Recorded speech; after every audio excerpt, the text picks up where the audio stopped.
কদিন আগেই তো টিভিতে দেখছিলাম, হ্যাঁ, এই যে বাংলার যত ছেলে মেয়েরা পড়াশোনা শিখে বেকারত্বের জ্বালা ঘোচাবার জন্য অসৎ উপায়ে চাকরি পেতে ছুটে গিয়েছে, টাকা দিয়েছে, চাকরি নিয়েছে, চাকরি চলে গেছে।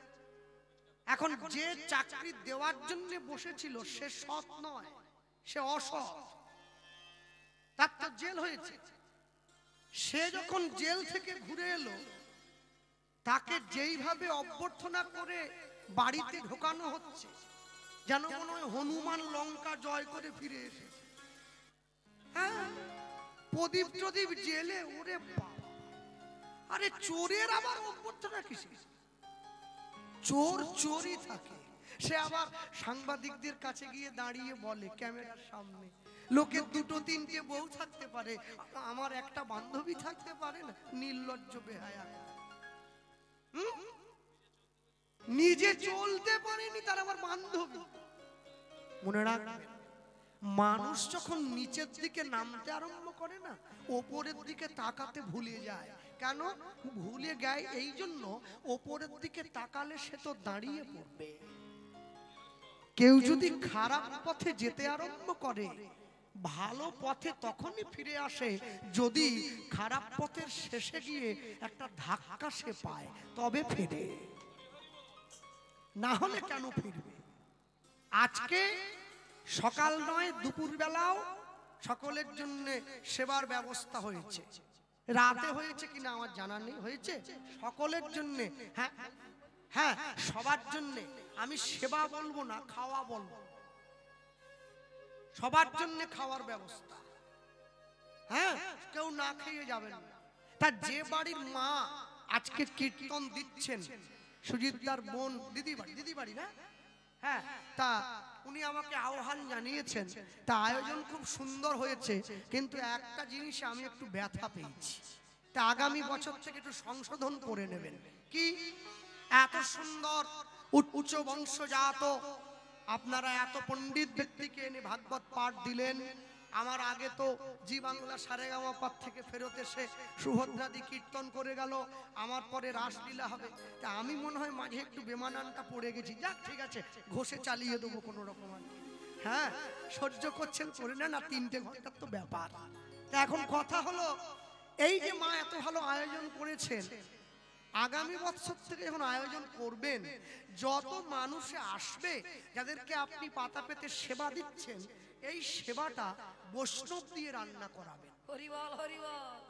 এবং যা হবে আপনার, ভগবান যা সামর্থ্য দিয়েছে, কুমড়োর তরকারি হোক, আমি বলবো না পনির হবে, কুমড়োই হবে, ওটাই ভগবানকে ভোগ দেন। সেই প্রসাদ নিয়ে গিয়ে ওই আসল রান্নায় মেশান, সকলের পাতে দেন। এতে প্রসাদও পাওয়া হলো, নাম শ্রবণ হলো, মানুষের পরকারের পথটা পরিষ্কার হলো। তাই গৌর হরিবল হরিবল। হ্যাঁ, প্রসাদের ক্রিয়া, প্রসাদের গুণ অপরিসীম। প্রসাদের মারাত্মক। জীবে দয়া, নামে রুচি, বৈষ্ণব সেবন, ইহা ছাড়া ধর্ম নাই, তুমি শোনো সনাতন। ভক্ত পদ ধুলি, ভক্ত পদ ধৌত জল, ভক্তের ভুক্ত অবশেষ, 3 সাধনের বল। হরিবল হরিবল। হ্যাঁ, আমি দেখেছি অনেক জায়গায় কীর্তনে গেলে, জানো মা, এত ভালো আয়োজন হয়, কিন্তু কমিটি যে বুঝতে চায় না। কি করে? ডেকোরেটরের কাছ থেকে কড়া নিয়ে এসেছে, হাঁড়ি নিয়ে এসেছে, ওখানে রান্না হচ্ছে। ওই কড়ায় আগের দিন মাংস হয়েছিল, ওই কড়ায় রান্না। যে বেটা রান্না করছে সে লুঙ্গি পরে নিয়েছে, গরম লাগে তো, আবার বিড়িও খাচ্ছে, আবার খুন্তিও ঠেলতেছে। মাঝে মাঝে একটু হাওয়া দিলে বিড়ির ছাই যখন ফেলে, হয়তো বা কুমড়োতে গিয়ে, বলা যায় না। হ্যাঁ, তারপরে আসর থেকে নামার পরে আমাকে বলে, কৃষ্ণবাবু আসল একটু খেয়ে নেন, ছাই খাচ্ছি। বসলাম, পেট তো ভরাতে হবে, কিছু করার নেই তো। দেখবেন এজন্য কি হয়, অনেক জায়গায় সাধুগুরু বৈষ্ণবরা হরিনাম শুনতে গেলেও যাওয়ার সময় কিন্তু না খেয়েই চলে যায়। কেন? রান্নাটা তো ভক্ত দিয়ে হয় না। সাধুগুরু বৈষ্ণব আপনার গৃহে এসেছে, আপনি সকলের থালায় প্রসাদ দেবেন, এতে নামের মহিমা বাড়বে। যত মানুষ প্রসাদ পাবে, প্রসাদের ক্রিয়া হবে অন্তরে। এক পকেটে মোবাইল থাকবে, আরেক পকেটে গীতা থাকবে, তবে তো জীবনে ব্যালেন্স থাকবে। সপ্তাহে একদিন করে বাড়ির লোকেরা মাছ মাংস এনে খাচ্ছে, পরের সপ্তাহে ওই দিনটায় কোনো মঠে মন্দিরে কোনো ভক্ত বৈষ্ণবের গৃহে গিয়ে প্রসাদ পাবে, তবে তো জীবনে ব্যালেন্স থাকবে। মাসে একদিন করে সকলে পিকনিক করতে যান, ফিস্ট করতে যান, মাসে একদিন করে হরিনাম শুনতে যান, তবে তো জীবনে ব্যালেন্স থাকবে। করবেন না, যদি পারেন শুনবেন। নবদা ভক্তি প্রথমেই আছে শ্রবণং, কীর্তন শ্রবণ কর, তারপরে কীর্তন। আর নাম লীলা গুণাদেনা উচ্চৈ ভার্যাতু কীর্তনম। এখন শ্রবণ করবে, উচ্চস্বরে গাইবে, সুরে হোক বেসুরে হোক, এতেই তোমার কল্যাণ। তাই জীবনে কোনো কিছুর বিনিময়ে নাম ছাড়বে না। গৃহে বা বনেতে থাকো, হা গৌরাঙ্গ বলে ডাকো, নরোত্তম মাগে তার সঙ্গ। প্রেম ভক্তি চন্দ্রিকা নরোত্তম দাস ঠাকুর লিখলেন। মনে রাখ, পৃথিবীতে যত যুগে ভগবান এসেছেন, সমস্ত যুগে ভক্ত ভগবানের দরজায় গিয়ে দাঁড়িয়েছে। কলিযুগের মাটিতে ভগবান ভক্তের দরজায় দাঁড়িয়েছে। আমাদের ভাগ্য কত বলবান, আমাদের সৌভাগ্য কতখানি, আমরা ভগবানকে নিকট থেকে দর্শন করতে পারছি। ভক্তমণ্ডলী ভক্তিমতী মায়েরা, যেই মানুষটা এসে দাঁড়ালো একদম অন্তিমে গিয়ে কি লিখছেন তাকিয়ে দেখুন। সবাইকে নাম দিয়ে দিয়েছে। যারা পাওয়ার দরকার নেই তারাও পেল, যারা পাওয়ার দরকার ছিল তারাও পেল। শুধু মহাজন বলছে আমি বাদ পড়ে গেলাম। গৌরাঙ্গ বলিয়া না গেলাম,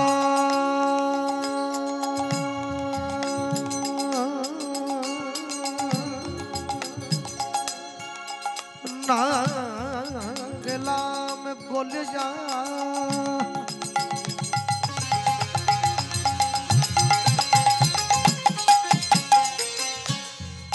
গৌরাঙ্গ বলিয়া আহা না গেলাম গলিয়া,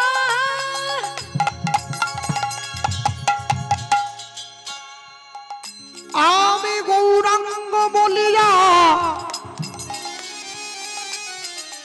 না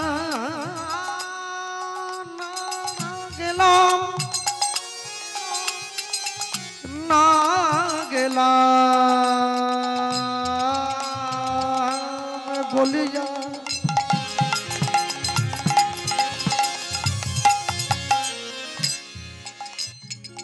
কেমনে কেমনে ধরিনু, কেমনে ধরিনু দে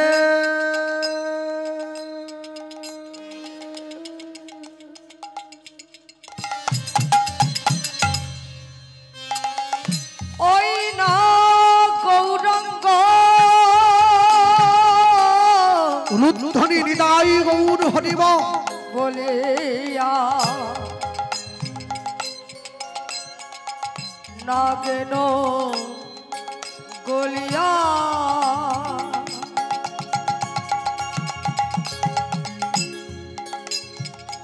কেমন ধরিল দে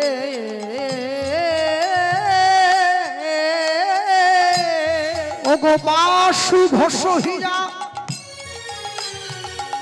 পাষাণ দিয়া,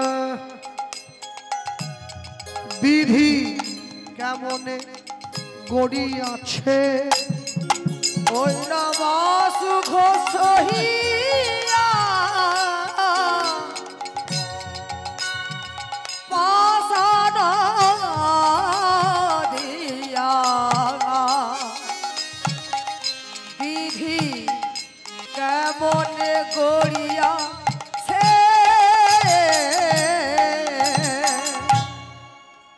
কেউ যদি জানতে জানতে অন্যায় না করে, কেউ যদি অজ্ঞানে অন্যায় করে, অজ্ঞানে পাপ করে, অজ্ঞানের পাপ জ্ঞানে খণ্ডন হয়। অজ্ঞানের পাপ বলতে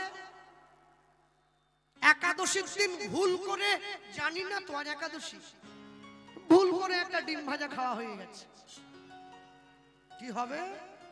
ডিম তো ভাজা হয়ে পেটে চলে গেছে, পেটে ঢুকে পড়ার পর এরপরে ক্যালেন্ডারে গিয়ে দেখতেছি আজকে একাদশী। ওরে কি পেট চিরে ডিম বার করে ফেলবেন নাকি? তাহলে অজ্ঞানে অন্যায় হয়েছে, জ্ঞানে খণ্ডন হবে। আচ্ছা, জ্ঞানে যদি কেউ পাপ করে,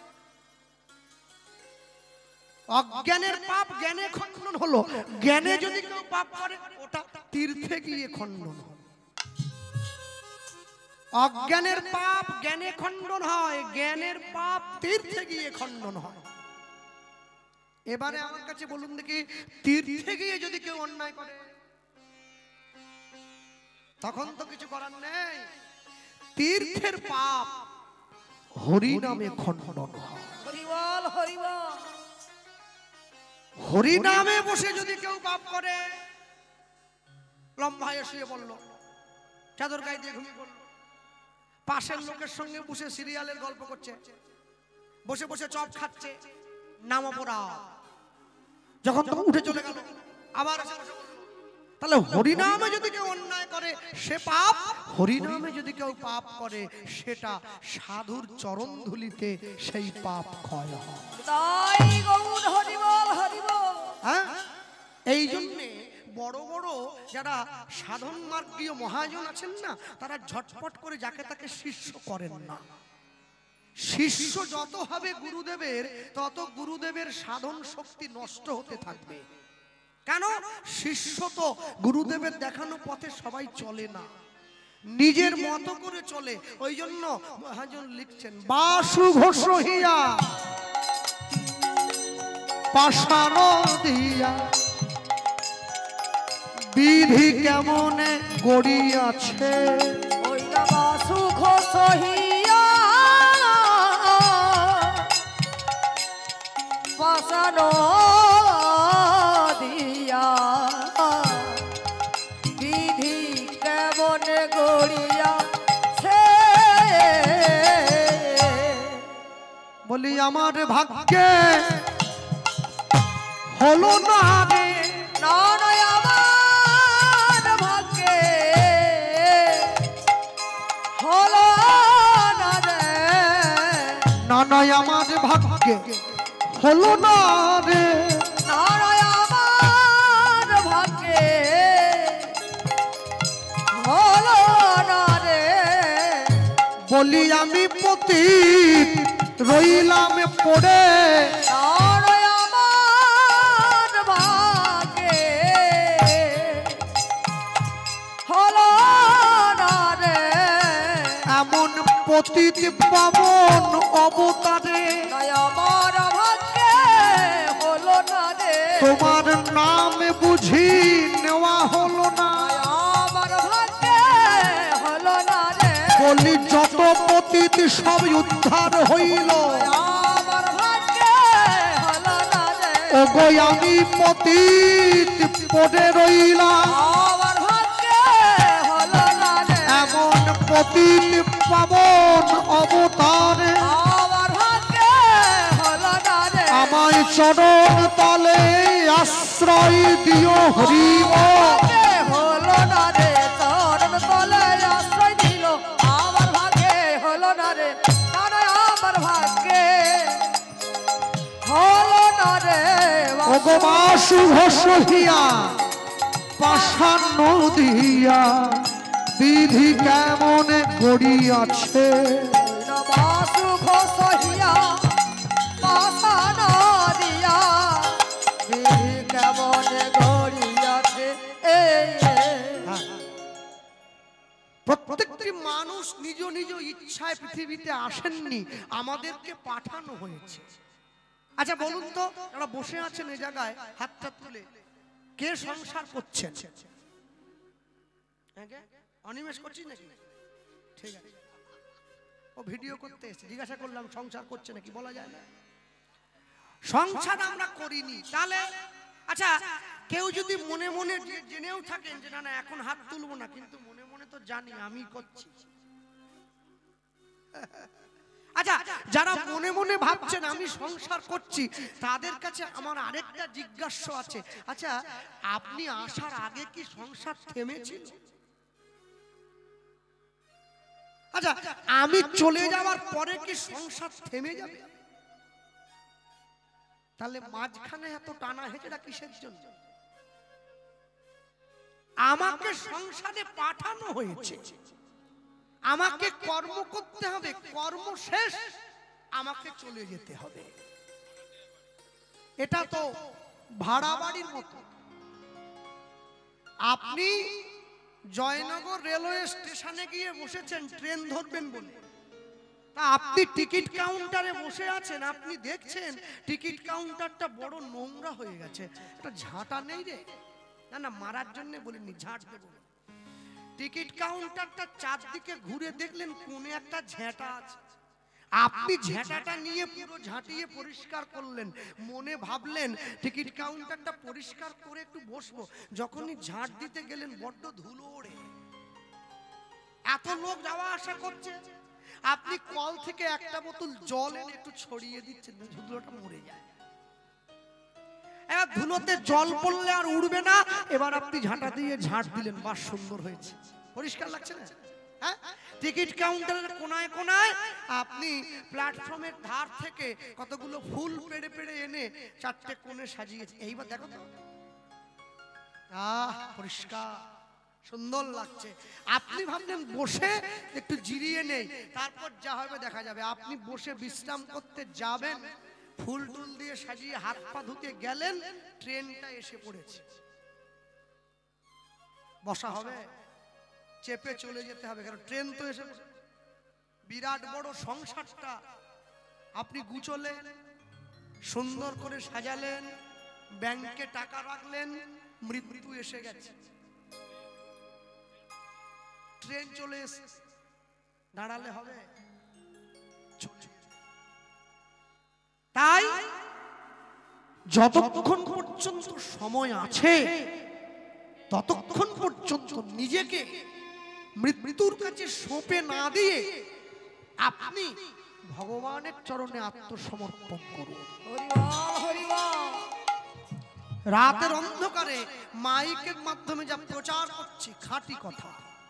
হ্যাঁ, রাত্রি ৮টায় কীর্তন গাওয়া বন্ধ করে দিয়েছি, আর পারি না,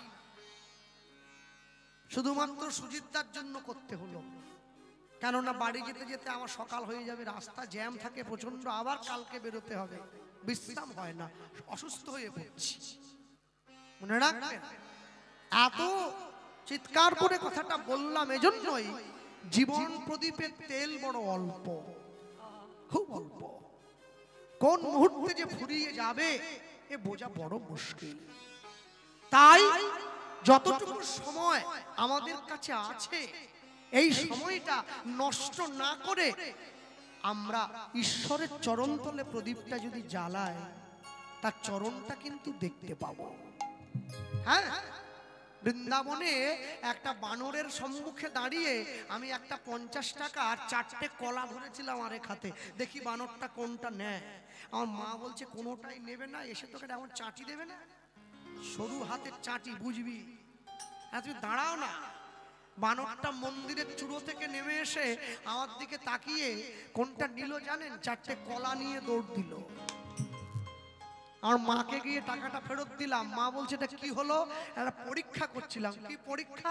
বানর টাকাটা নেয়নি, কলাটা নিয়েছে। শোনো, বানরটার যদি বোধ থাকতো না, ও টাকাটা নিয়ে যেত। 50 টাকা হলে 1 ডজন কলা হয়ে যেত।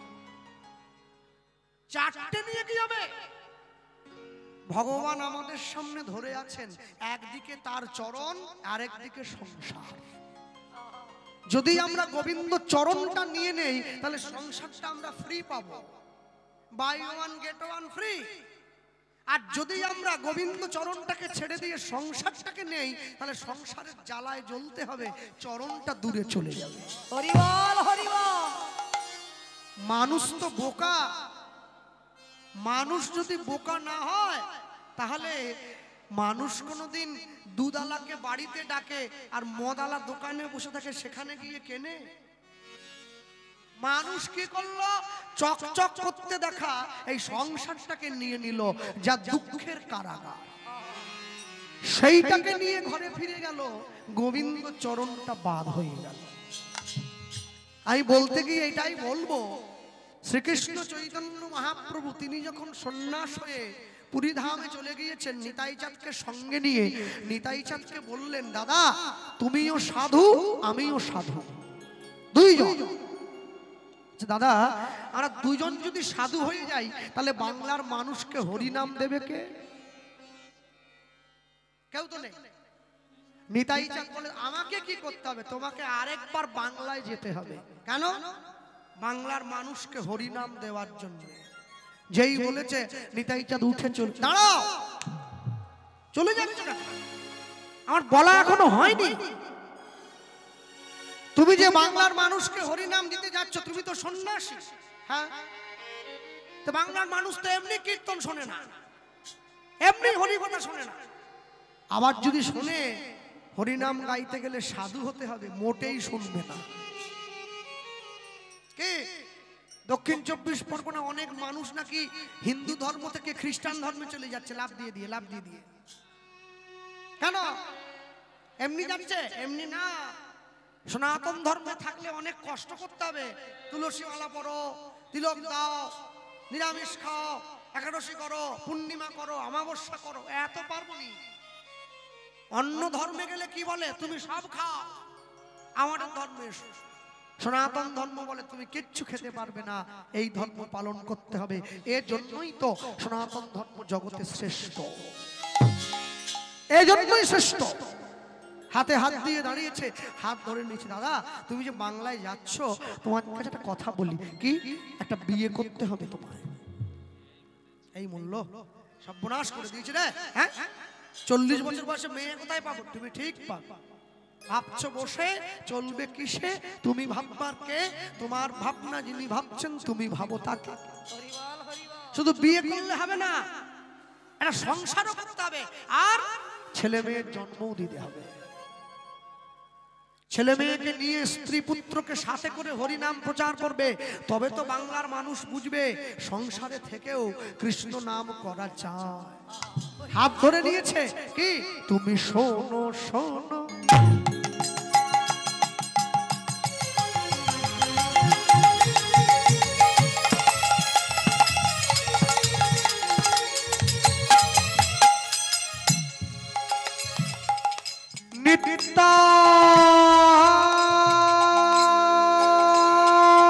নিত্যানন্দ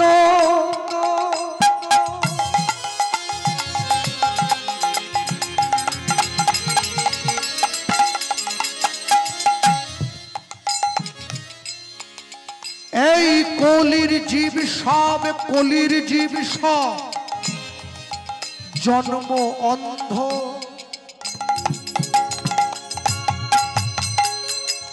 শোনো শোনো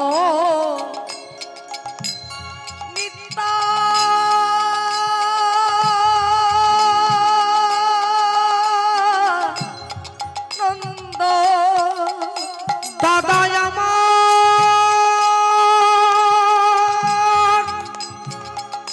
দাদা আমার,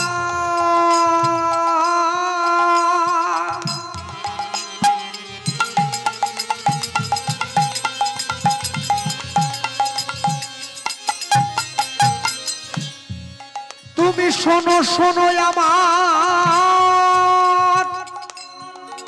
আমার কথা। এ যে কথা নয়, কথা নয়, আমার মনের ব্যথা। শোনো শোনো নিত্যানন্দ,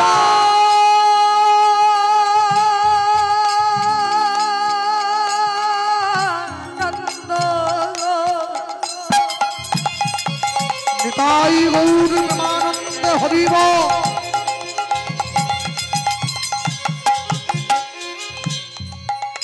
এই কলির জীব সব, কলির জীব সব জনমায়ন্ত দাদা বলিলেও মুখে বলিলেও কেউ না লয় হরিনাম, মুখে বলিলেও কেউ না লয় হরিনাম। মুখে বলিলেও না লয় হরিনাম, মুখে বলিলেও না লয় হরিনাম। দাদা মধুর কৃষ্ণ নাম কেউ নিল না, দাদা গো মধুর কৃষ্ণ নাম কেউ নিল না। সবাই বিষয় রসে মেতে রইল, দাদা গো মধুর কৃষ্ণ নাম কেউ নিল না।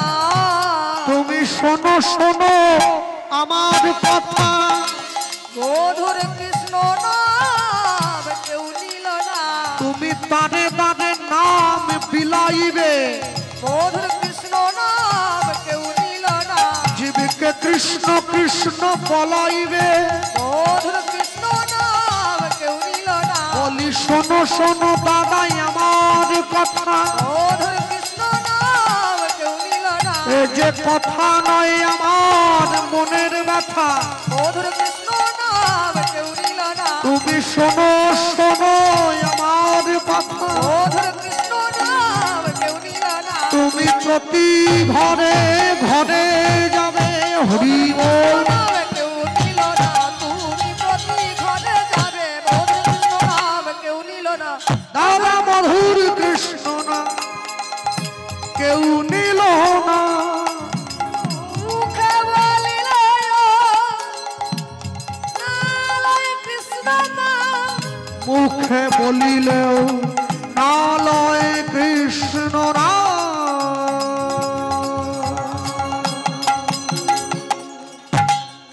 বেশ, তুই তাহলে আমাকে আমি আমি তোমাকে একটা কথাই বলবো, তুমি ঘরে ফিরে যাও, ঘরে গিয়ে তুমি সংসার করবে আস্তে।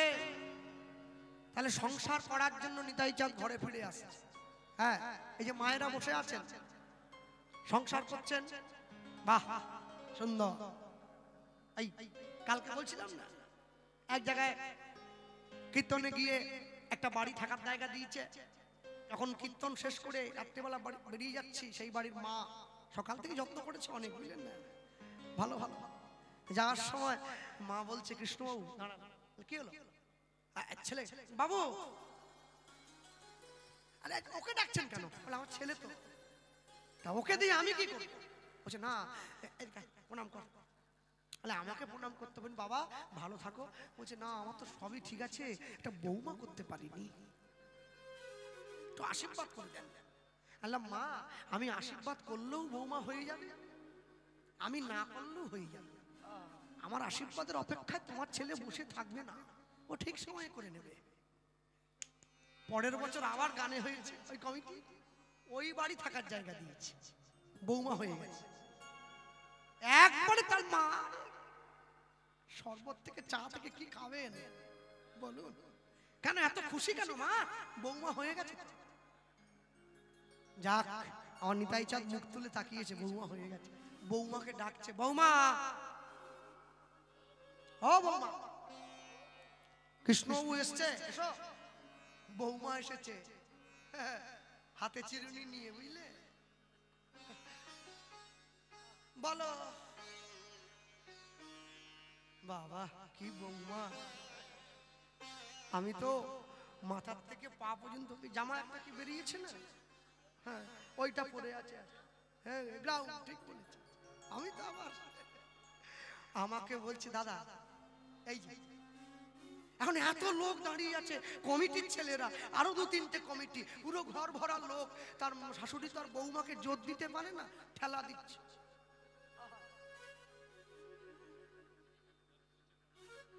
প্রণাম আমি বললাম মা ঠেলে পাঠাতে হবে নি, ভালো ঠেলে গুজে কি আর ভক্তি হয়, ঠেলতে হবে নি। বৌমা আমাকে প্রণাম করতেছে, আরে কি প্রণাম, আমাকে বলছে তার শাশুড়ি মা, দাদা কেমন দেখলেন? জীবনে দেখিনি, আর ইচ্ছেও নেই দেখার, এই যেন শেষ দেখা হয়, আর দেখবো না, এই শেষ। বাংলায় একটা কথা শুনেছিলাম, সংসার সুখের হয় রমণীর গুণে। তোমার বৌমা মডেল হয়ে যেতে পারবে, কিন্তু সুখী রমণী হতে পারবে না।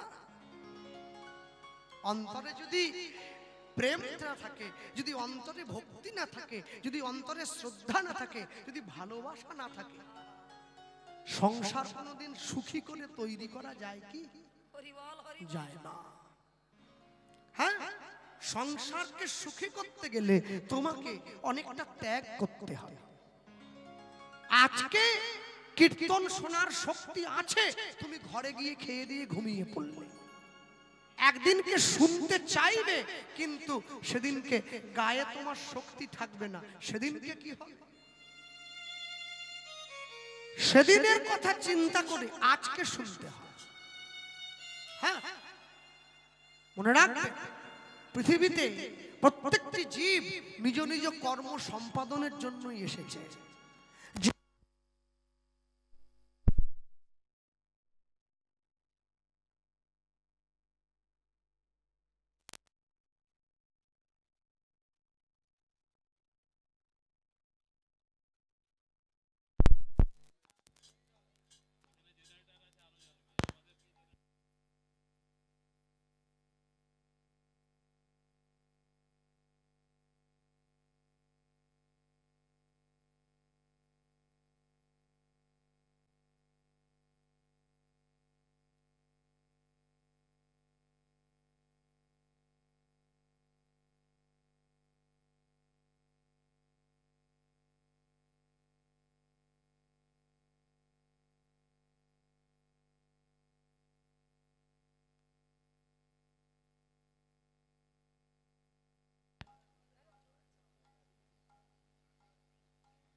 জানিতাই এই যে ফটাস করে, মানে এই যে এটা কি হলো, এটা চলে গেছে, মানে অন্য কিছু না, যা এই যে ফটাস করে চলে গেল, আমাদেরও কিন্তু ফটাস করে চলে গেল, চলতে চলতে একবারে ফট করে, এই চলতে চলতে ফট করে চলে গেলে ব্যাস, আর ফেরার কোনো জায়গা নেই। এ তো আবার তো সুইচ টুইচ দিয়ে সব ঠিক হয়ে গেল, আমাদের যত সুইচ টুইচ আছে সব যতই টিপুন আর চলবে না, শেষ। নিতাই চাঁদ বাংলায় ফিরে আসছে, মহাপ্রভুর কথা মতো সংসার করতে হবে, ছেলে মেয়ের জন্ম দিতে হবে, তবে তো নাম প্রচার হবে। সংসার করার জন্য আসছে, আর মুখে বলতে বলতে আসে কি জানো, শোনো আমার ভাই এসছে কলিযুগের মাটিতে, রাধা কৃষ্ণ মিলিত তনু শ্রী গৌরাঙ্গ হয়ে।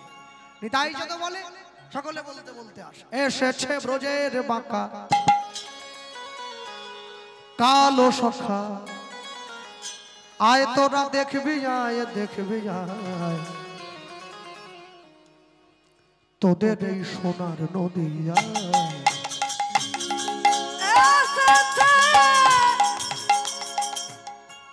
একটু হাত তোলা যায় কি? ওই যে মা নীল চাদর গায়ে দেওয়া মায়ের পিছনে যে মা বসে আছে, নস্যি কালারের চাদর গায়ে দিয়ে, ওই যে একটু হাতটা বের করো, অত ঠান্ডা পড়েনি না, চলো। আরে ভয় নেই, কুটুম ফুটুম কেউ নেই, না না, চলো চলো চলো, বসে দেখো নি উঁচুতে স্টেজ করেছে, সবাই মিলে বলবে এসেছে এসেছে ব্রজের বাঁকা কালো সখা, আয় তোরা দেখবি, যায় দেখবি, যায় তোদের এই সোনার নদী, উলুধ্বনি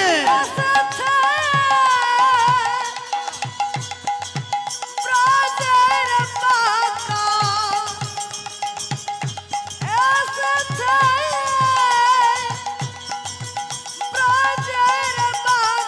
হরি হরি বল।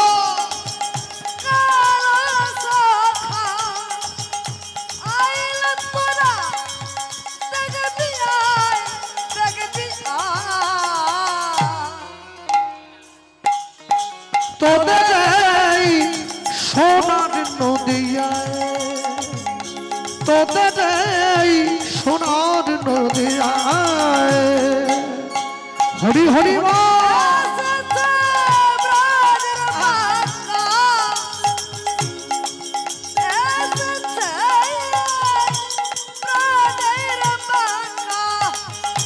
कालो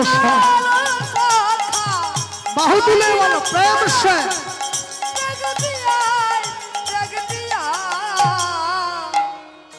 তোদের এই সোনার নদিয়ায়, ওই না তোদের সোনার নদিয়া তার রং ফিরেছে, ঢং ফিরেছে, ও তার রং ফিরেছে, ঢং ফিরেছে, কালো এখন চেনা দেয়,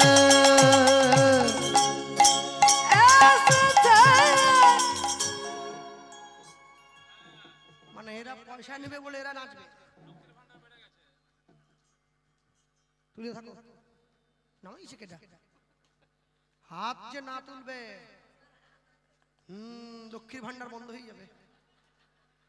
চলো এসেছে ব্রজের মাথা কালো সখা, আয় রে তোরা দেখবে যায়, দেখবে যায় তোদের এই সোনার নদিয়ায়। হরি হরি হরি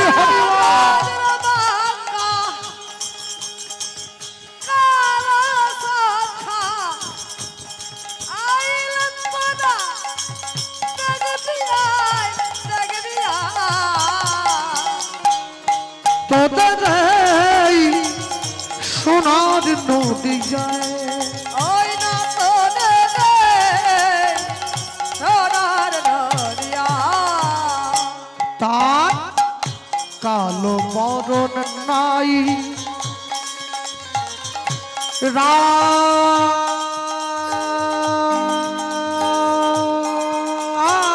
রাই অঙ্গে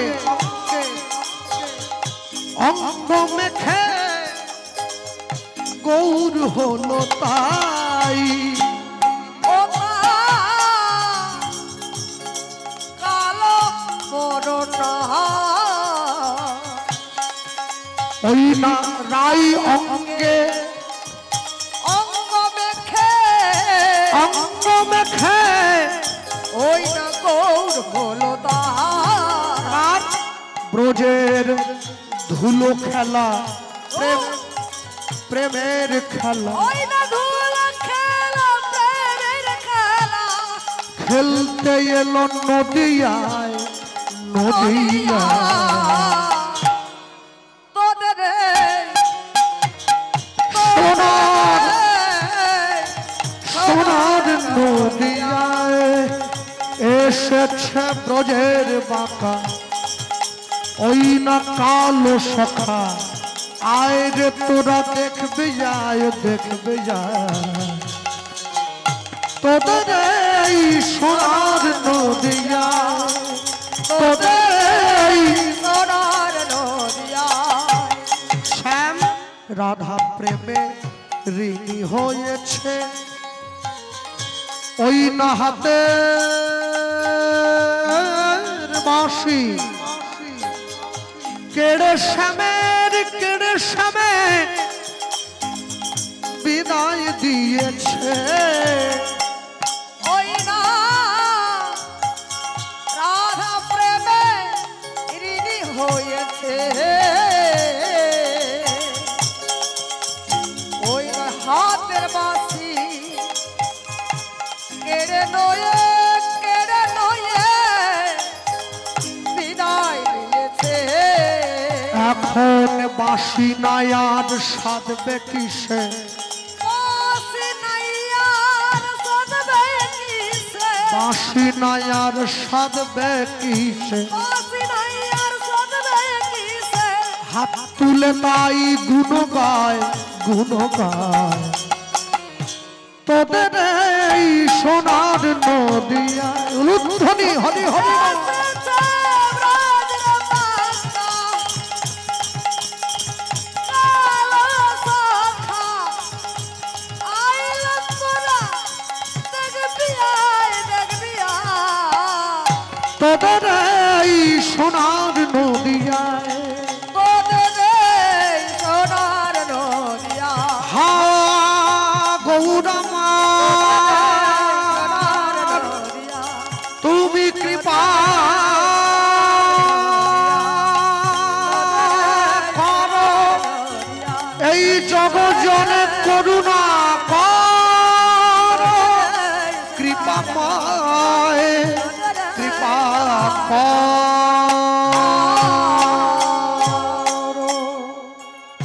বলো ভাই পরম দয়াল নিতাই চাঁদ কি জয় চৈতন্য মহাপ্রভু কি জয়।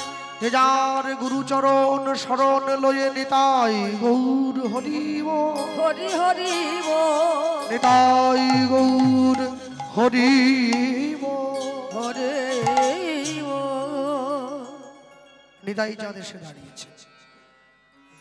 কোথায় দাঁড়ালেন? হুগলি জেলা ব্যান্ডেল থেকে 21 কিলোমিটার দূরে একটা গ্রাম পড়ে, যে গ্রামের নাম হচ্ছে আদি সপ্তক গ্রাম। সকালবেলা শুনছিলেন না রঘুনাথ দাসের জীবনী?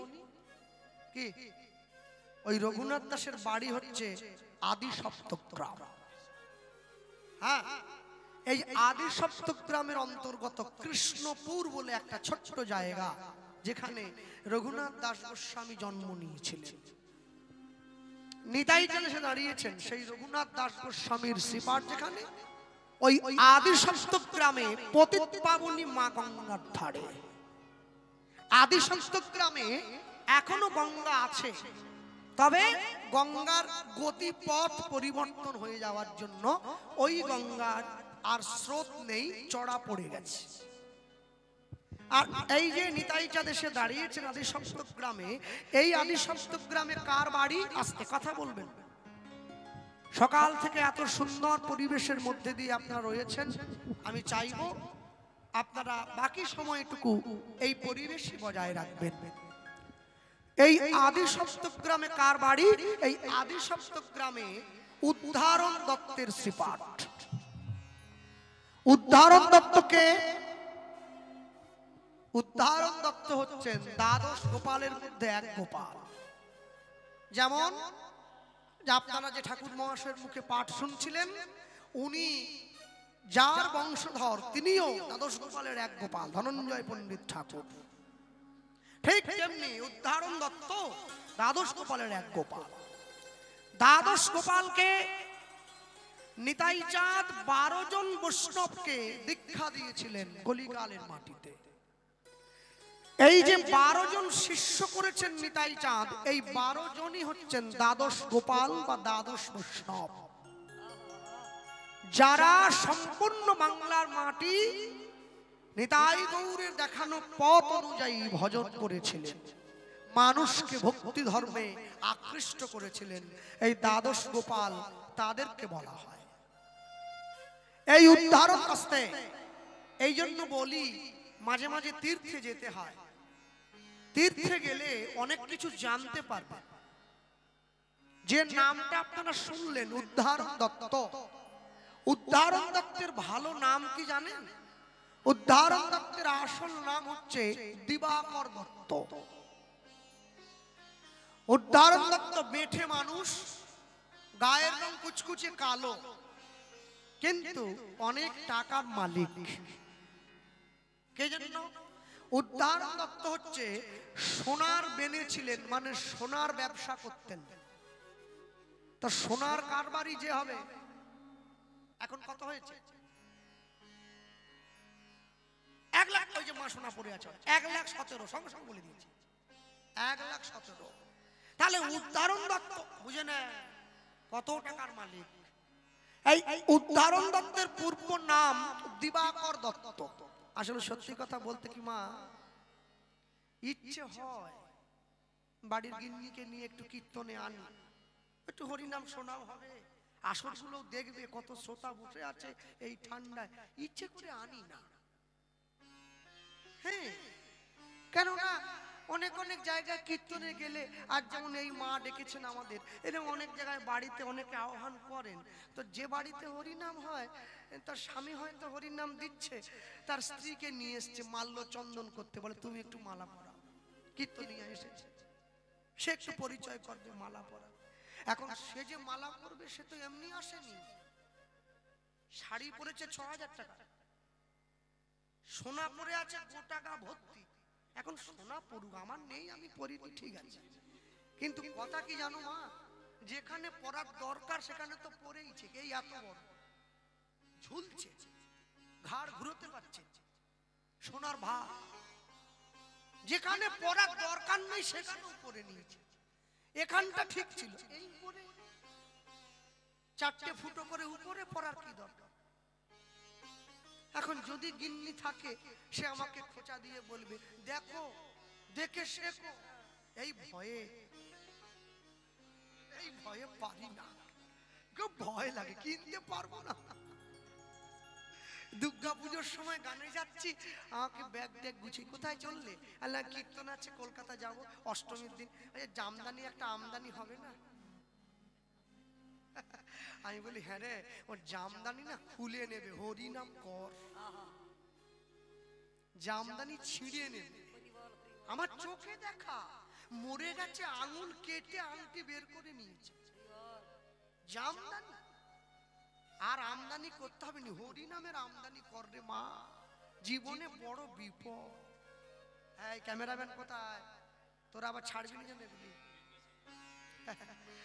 যাকে নিয়ে বলছি সে দেখলে আমার গান বন্ধ হয়ে যা, ছেড়ে দেন সে কথা, ভয় পায়। এখন কথা হলো, আমরা মনুষ্য জীব, তো জীবনে ঈশ্বরকে ছাড়া সবাইকে আপন করেছি, যার জন্য আমাদের জীবনের এত দুঃখ, এত জ্বালা। আমরা যদি ঈশ্বরকে আপন করতাম, জীবনে এত জ্বালা থাকতো না। থাকতো কি? এত জ্বালা থাকতো না। ভক্তমণ্ডলী, ভক্তিমতী মায়ের, এই যে নিতাই চাঁদ যে দাঁড়িয়েছেন, এই উদাহরণ দত্তের পূর্ব নাম দিবাকর দত্ত।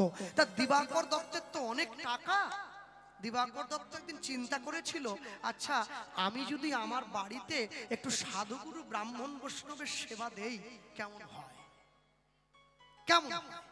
তিনি এই চিন্তা করে ব্রাহ্মণ বৈষ্ণবকে নিমন্ত্রণ দিয়েছিলেন। তো ব্রাহ্মণরা বললেন, শোনো দিবাকর, তোমার বাড়ি আমরা যেতে পারি সেবা নিতে, কিন্তু একটা শর্ত আছে ভাই। কি? তুমি তো ছোট জাত, সোনার বেনে, তুমি রান্না করলে কিন্তু আমরা কেউ পাবো না, আমরা কেউ সেই দ্রব্য গ্রহণ করব না। বেশ, আপনারা রান্না কি করে করবেন? আমরা নিজেরা করব, তুমি সব দিয়ে দেবে। তাই হবে। সকল ব্রাহ্মণ বৈষ্ণবগণ এসেছেন। দিবাকর দত্ত বাড়ির বারান্দায় বসে কাঁদছেন।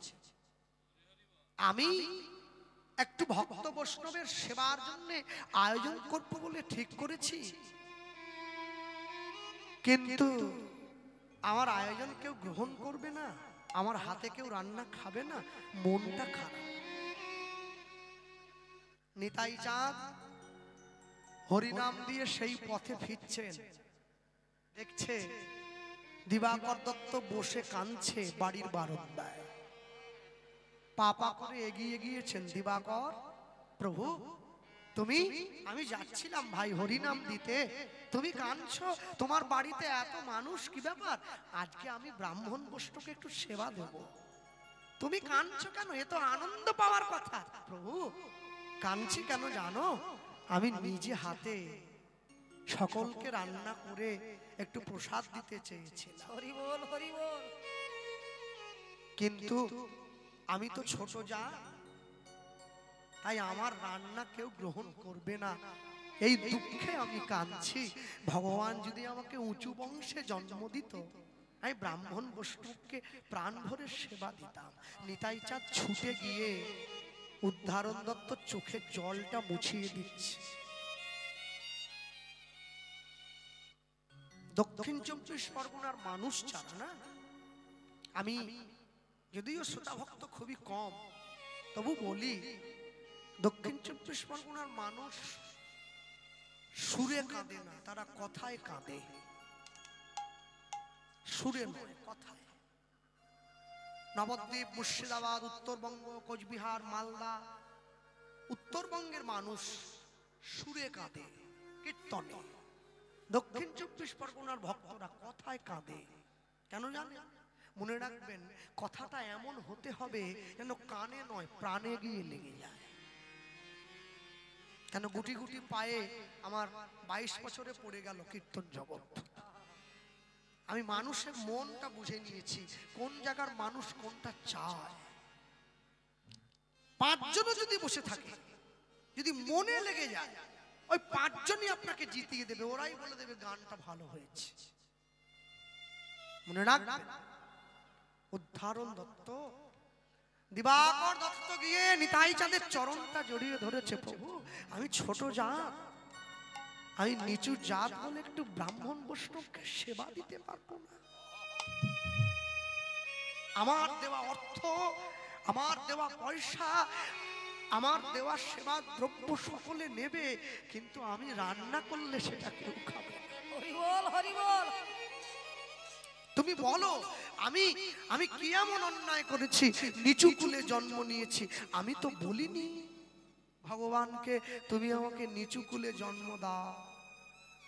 আমি আমার কর্মগুণে জন্ম নিয়েছি, এতে আমার দোষ কোথায়? নিতাই চাঁদ 1 পা 2 পা করে গিয়ে দিবাকর দত্তের চোখের জলটা মুছিয়ে দিবাকর দত্তকে বলছেন, দিবাকর, আমি তোমার হাতে হাত ধরে কথা দিলাম, ভরা সভায় দাঁড়িয়ে আকাশ বাতাস চন্দ্র সূর্যকে সাক্ষী রেখে আমি তোমাকে কথা দিলাম, দিবাকর, আজকের পর থেকে তুমি যারকে রান্না করে খাওয়াবে, তোমার হাতের রান্না যে খাবে, সে মানব জীবন থেকে মুক্তি লাভ করে গোবিন্দ চরণ প্রাপ্ত হবে। নিতাই গৌর হরি বল, হরি বল, হরি বল। আজ থেকে তোমার নাম দিবাকর দত্ত নয়, তুমি মানুষকে উদ্ধার করবে, তোমার নাম হবে উদ্ধারণ দত্ত। সেই উদ্ধারণ দত্ত সকালবেলা ঘুম থেকে উঠে প্রাতঃকালে স্নান করতে যাবেন বলে তৈরি হয়েছে। আচ্ছা ভক্তমণ্ডলী, ভক্তিমতী মায়েরা,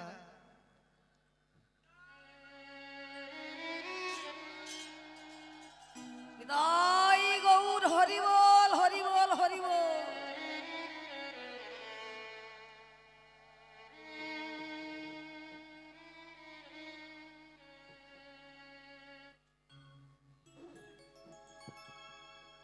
রাধে রাধে।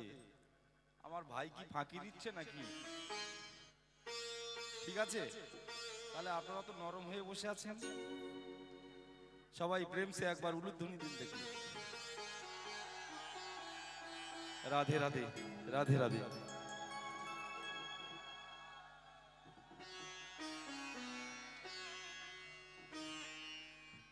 দিবাকর গিয়ে উদ্ধারণ নাম নিয়েছে, সকল বৈষ্ণবের জন্য রান্না করছেন। আগেকার দিনে নিয়ম ছিল, বৈষ্ণবেরা যারা বাড়িতে সেবা করতে আসতেন, এখন তো সকলে হাঁড়ি কড়ায় রান্না করেন। আগেকার দিনে নিয়ম ছিল, বৈষ্ণবদের সেবা দিতে হলে মাটির পাত্রে রান্না করতে হতো, মাটির হাঁড়ি, মাটির কড়া। আর রান্না করতে হতো কি দিয়ে জানো মা? ওই খেজুর গাছের ডাঁটা দিয়ে ওই যে রান্না যেটা হচ্ছে ওইটা নাড়াতে হতো আর কি। তো উদ্ধারণ দত্ত একটা খেজুর গাছের ডাল নিয়ে নাড়া দিচ্ছে সবজিটা। নিতাই চাঁদ বারান্দায় বসেছিলেন, উদ্ধারণ দত্তের হাত থেকে ওই খেজুর গাছের ডালটা কেড়ে নিয়ে মাটিতে পুঁতে দিয়েছিলেন।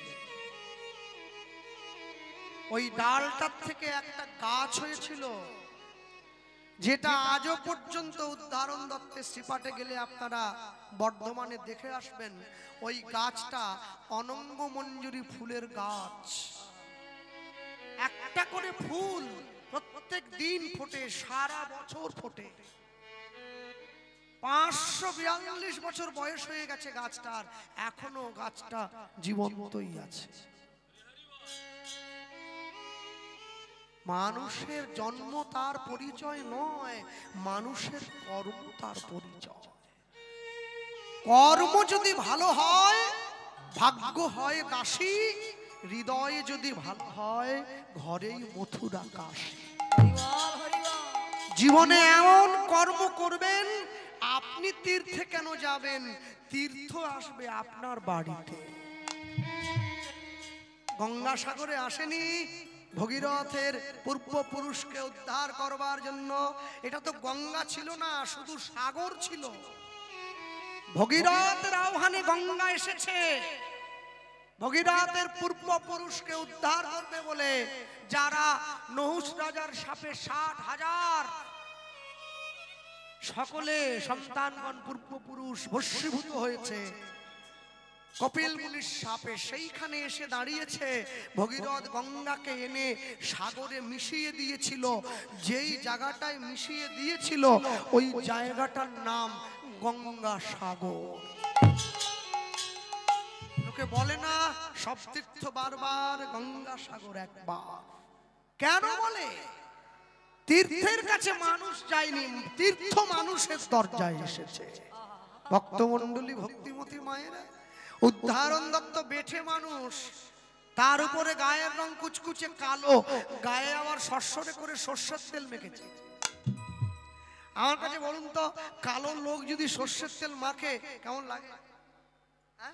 কালোটা একবার খেলে গেছে, একবারে চকচক করছে না। সকালবেলা সূর্যের আলোটা পড়েছে পূর্ব দিকে, সূর্যের আলো, ও আরো কালো। কৃষ্ণকলি আমি তারই বলি।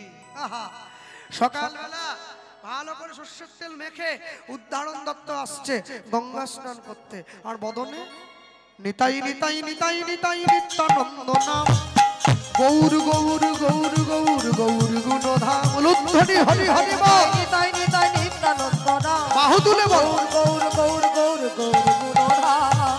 নিতাই নিতাই নিতাই নিতাই নিত্যানন্দ নাম, গৌর গৌর গৌর গৌর গৌর গুণধাম। নিতাই নিতাই হরি হরি বল, নিত্যানন্দ নাম, গৌর গৌর গৌর গৌর গৌর গুণধাম। অবধূত শ্রী নিত্যানন্দ, জয়তু শ্রী গৌরচন্দ্র। অবধূত শ্রী নিত্যানন্দ, জয়তু শ্রী গৌরচন্দ্র। অবধূত শ্রী নিত্যানন্দ, জয়তু শ্রী গৌরচন্দ্র। অবধূত শ্রী নিত্যানন্দ, জয়তু শ্রী গৌরচন্দ্র। নিতাই নিতাই নিতাই নিতাই নিত্যানন্দ নাম, গৌর গৌর গৌর গৌর গৌর গুণধাম। হরি হরি বল, নিতাই নিতাই নিত্যানন্দ নাম, গৌর গৌর গৌর গৌর গৌর গুণধাম। নিতাই নিতাই নিতাই নিতাই নিত্যানন্দ নাম, গৌর গৌর গৌর গৌর গৌর গুণধাম। নিতাই নিতাই নিতাই নিতাই নিত্যানন্দ নাম, গৌর গৌর গৌর গৌর গৌর গুণধাম।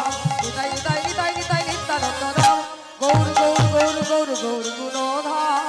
গঙ্গার পাড়ে দাঁড়িয়ে শ্রী গুরু নিতাই গৌরী প্রেমানন্দ, প্রেমানন্দে গৌর হরি বল, গৌর হরি বল। নিতাই গৌর নিতাই গৌর হরি হরি বল। হরি হরি বল।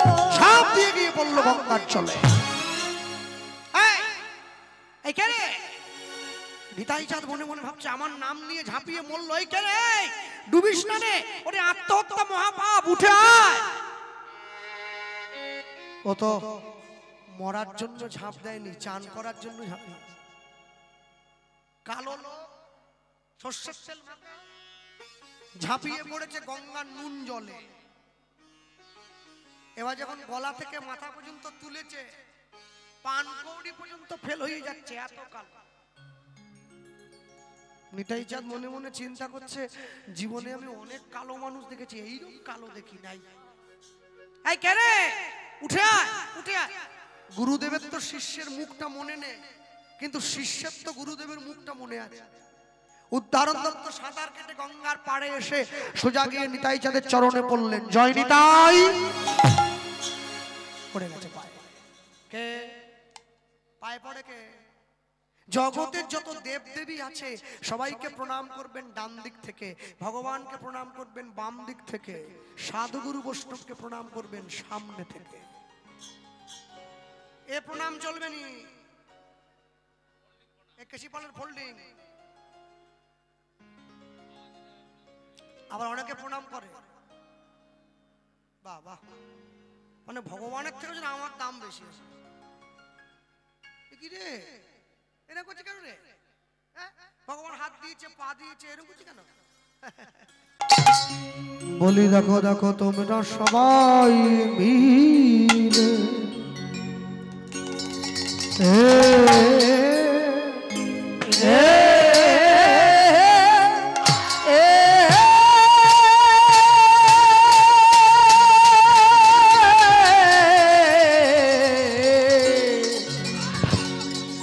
সবাই মিলে জয় দা ভাই আহামরি যদি গৌরাঙ্গ নহিত মরে আ আ আ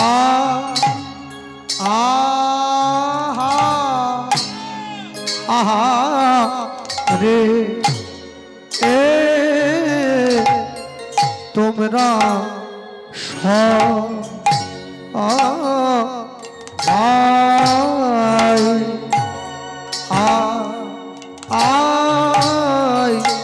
সবাই মিলে জয়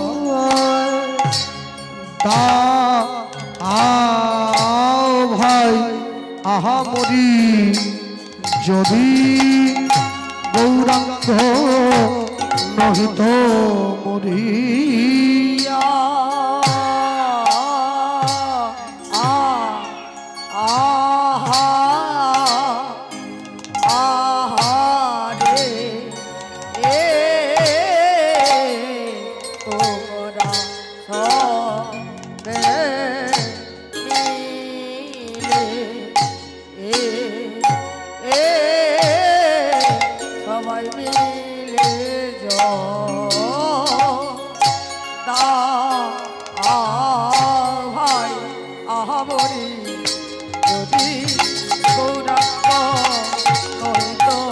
মরিয়া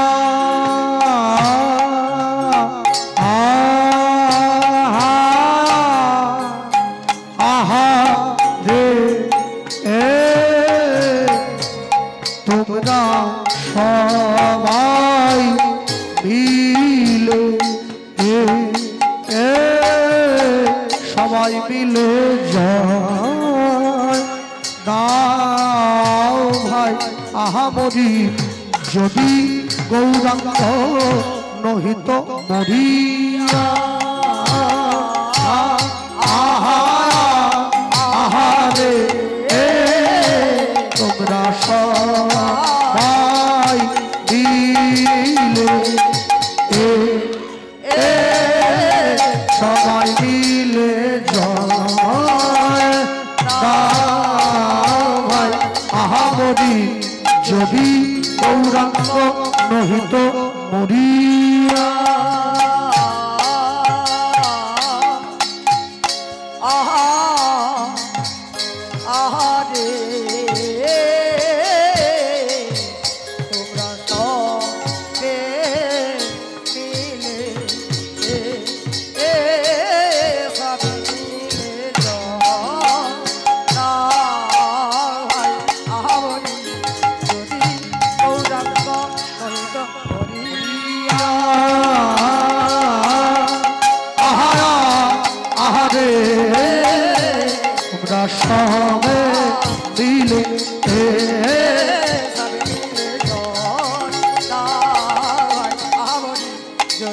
গৌরাঙ্গ নহিত মরিয়া আহারে এ তোমরা সবে নিপাই গৌর হরি গৌরাঙ্গ মরিয়া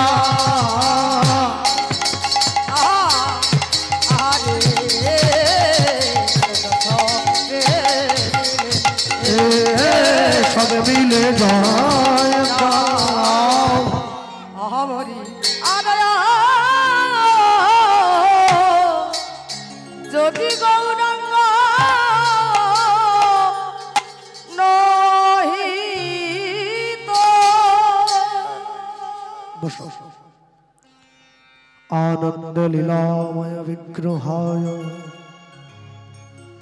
হে মা দিব্যচ্ছবি সুন্দরায় তস্मै মহাপ্রেমো রসপ্রদায় চৈতন্য চন্দ্রায় নমো নমস্তে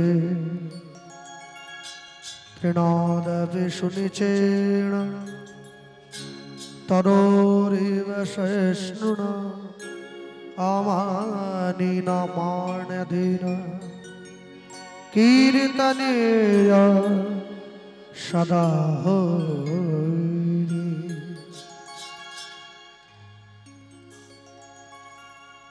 বৈরাগ্য বিদ্যা নিজ ভক্তি যোগম শিক্ষার্থমেক পুরুষ পুরাণ श्री कृष्ण चैतन्य शरीरधारी यथा मांग तथा स्तुतांग प्रपादे। জয় নিতাই। আচ্ছা বসাটার উল্টো হয়েছে, ক্যামেরাম্যান পিছনে থাকবে, ভক্ত শ্রোতার সামনে থাকবে। ক্যামেরাম্যান সামনে এসে গেছে, শ্রোতারা পিছনে বড় গেরো। আগের দিকে তো আগের দিকে জায়গাটা ফাঁকা, পিছন দিকে যেন স্কুলে টিফিন টাইমে ছুটে পালিয়ে যাবো সেই জন্য এসেছি। আগের দিকে আপনাদের বসতে হবে, ক্যামেরা সব পিছন দিকে চলে যাবে। ক্যামেরা সব সামনে বসে আছে, শ্রোতা সব পিছনে চলে গেছে। সব সামনে সামনে ফাঁকা কেন? আমি আমার আগে ঠাকুর মশাই পাঠ করলেন, আমি তখনও দেখলাম সামনে দিকটা ফাঁকা পড়ে আছে কেন? কিসের ভয়? আর এরা ভিডিও করে ছাড়বে, এরা পয়সা পাবে, এদের বাড়ি গাড়ি হবে। তা আপনারাও কিছু পান, সামনে এগিয়ে আসুন। শুধু কি ওরাই করবে না? হ্যাঁ, তোমরা যেমন থাকো বসে আছো থাকো, মায়েরা সামনে চলে এসো। ক্যামেরা সরু স্ট্যান্ড তো, কারো ডিস্টার্ব হবে না। সব সামনে চলে আসো। হ্যাঁ, একদম সব সামনে চলে, সব আগের দিকে। যারা পিছন দিকে যে মায়েরা বসে আছেন, ভক্ত মায়েরা এবং শ্রোতা মণ্ডলীর সঙ্গে সামনে এসে। জয় নিতাই।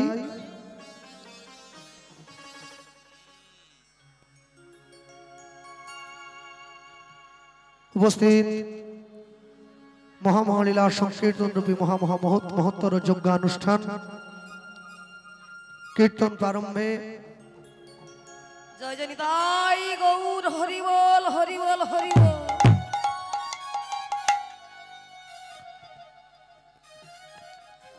কীর্তন প্রারম্ভে নিকটস্থ দূরগত অনাহত আহুত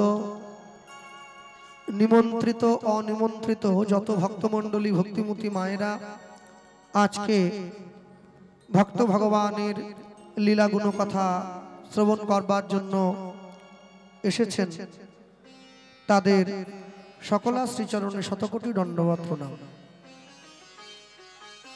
অনন্ত অনন্ত কোটি বিশ্ব ব্রহ্মাণ্ডের যত নিষ্ঠাবান বৈষ্ণব, নিষ্ঠাবান ব্রাহ্মণ, নিষ্ঠাবান ভক্ত, ভক্তিমতী মায়েদের চরণে শতকোটি দণ্ডবত প্রণাম। সারা বিশ্বের যত মহামানব যারা সাকারে নিরাকারে আমাদের মাঝে ইতিউতি অবস্থান করছেন, সকল মহামানব বর্গের শ্রীচরণে শতকোটি দণ্ডবত প্রণাম। মানুষকে সম্মান দিলে সেই সম্মান ঈশ্বরে মেলে, সর্বশাস্ত্রে তাহার প্রমাণ পাই। কবিচণ্ডী দাস যিনি উচ্চকণ্ঠে বলেছেন, তিনি সবার উপরে মানুষ সত্য, দেখো তাহার উপরে নাই। হরিবল হরিবল। পৃথিবীতে যত জীব আছে, মনুষ্য জীব সর্বশ্রেষ্ঠ। কেন? একটা বেড়ালের পেট থেকে যে বাচ্চাটা জন্ম হয়েছে, ওটা জন্মানোর পরে বেড়াল হয়েই জন্ম নিয়েছে। ওকে আলাদা করে আর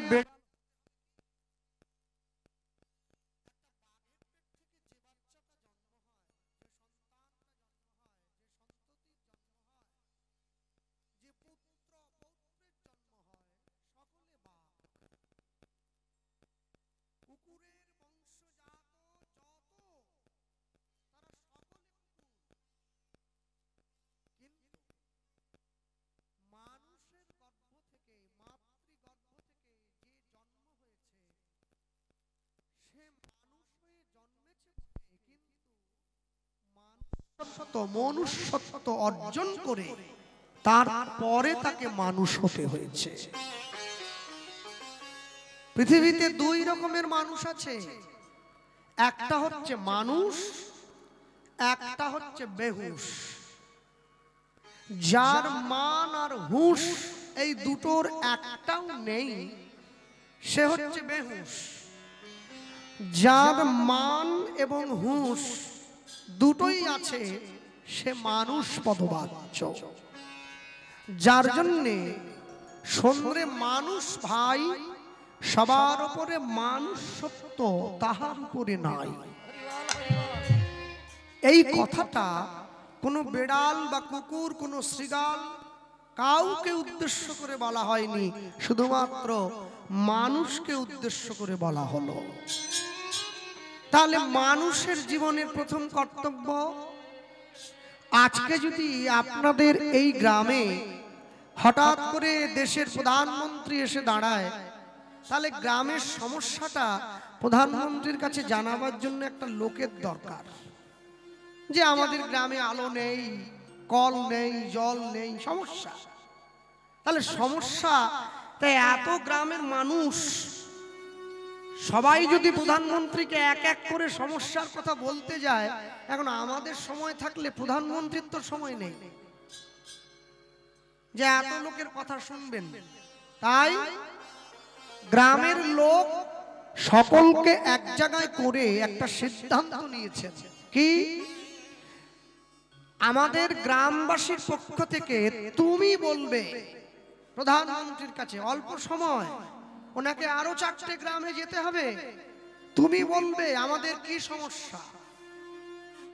গোটা বিশ্ব জগতের প্রতিনিধি হয়ে সনাতন গোস্বামী মহাপ্রভুকে সমস্যার কথা তুলে ধরলেন। প্রত্যেকটা জীবের দরজায় গিয়ে মহাপ্রভুর শোনবার মতো সময় বড় কম। কেন? কেমনে এসব জীব পাইবে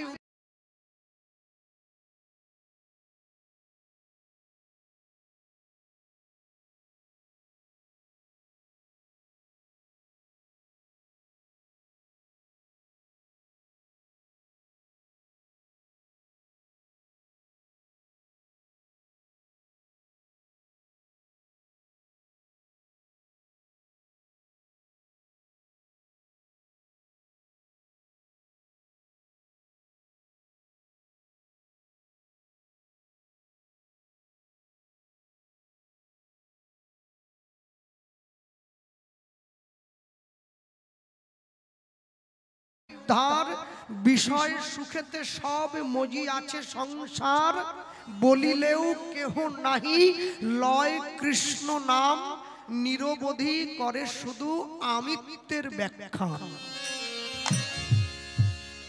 তাহলে যত জীব আছে, এত জীবের সময় খুব অল্প। মহাপ্রভু প্রত্যেক জীবের নিকটে গিয়ে যদি সকলার সমস্যা শুনতে চান, তাহলে কিন্তু এত সময় নেই। সমস্যা শুনবেনই বা কখন, আর সমস্যার সমাধানটাই বা করবেন কখন? তাই সকল জীবের পক্ষ থেকে মহাপ্রভুর কাছে সনাতন গোস্বামী এই প্রশ্ন রাখলেন, প্রভু এটা আমার প্রশ্ন নয়, এটা জীবের প্রশ্ন, এটা জীবের জীবনের প্রশ্ন। প্রশ্ন কি? কে আমি, কেন মরে, যারে তাপত্রয়, ইহা না জানি জীবের কইছে হিত হয়।